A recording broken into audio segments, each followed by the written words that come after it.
کیا اب جانتے ہیں؟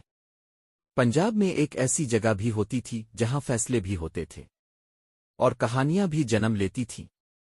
اس جگہ کو کہتے تھے چوپال۔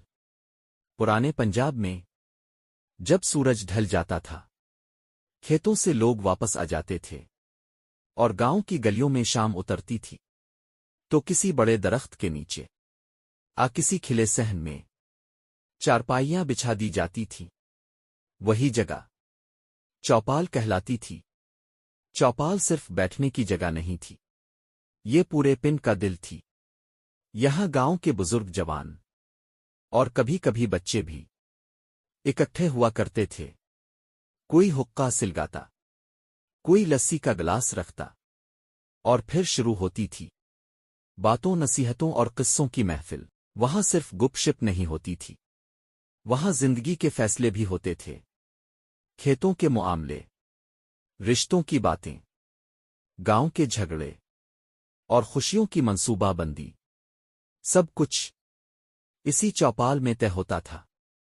جب کوئی بزرگ اپنی دھیمی مگر بھاری آواز میں پرانے وقتوں کا قصہ سناتا تو نوجوان خاموشی سے سنتے رہ جاتے تھے۔ وہ قصے صرف کہانیاں نہیں تھے، وہ تجربے کی کتابیں تھے۔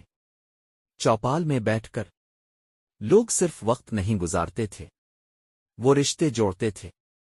وہاں عزت تھی، ادب تھا، اور سب سے بڑھ کر اپنائیت تھی۔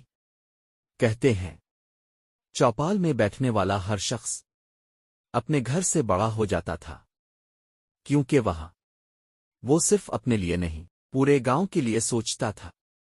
مگر آج وہ درخت کم ہو گئے، وہ چارپائیاں اٹھ گئیں، اور چوپالی خاموش ہو گئیں۔ اب لوگ ایک دوسرے کے پاس بیٹھنے کے بجائے اسکرینوں میں گم ہو گئے ہیں۔ نہ وہ محفل رہی، نہ وہ بزرگوں کی باتوں میں وزن رہا، اور نہ ہی وہ شامیں جو دلوں کو جوڑتی تھیں۔ لیکن اگر آج بھی ہم غور کریں تو پنجاب کی اصل دانائی انہی چوپالوں میں چھپی ہوئی تھی، جہاں بات کم اور سمجھ زیادہ ہوتی تھی۔ آئیے اپنی ان خوبصورت روایات کو یاد ہی نہیں بلکہ دوبارہ زندہ کریں، تاکہ ہماری آنے والی نسلیں جان سکیں کہ پنجاب کی اصل طاقت صرف اس کی زمین نہیں بلکہ اس کے لوگ، بزرگ اور چوپالی تھیں۔ اگر آپ بھی چوپال کی وہ شامیں یاد کرتے ہیں تو اس ویڈیو کو ضرور شیئر کریں۔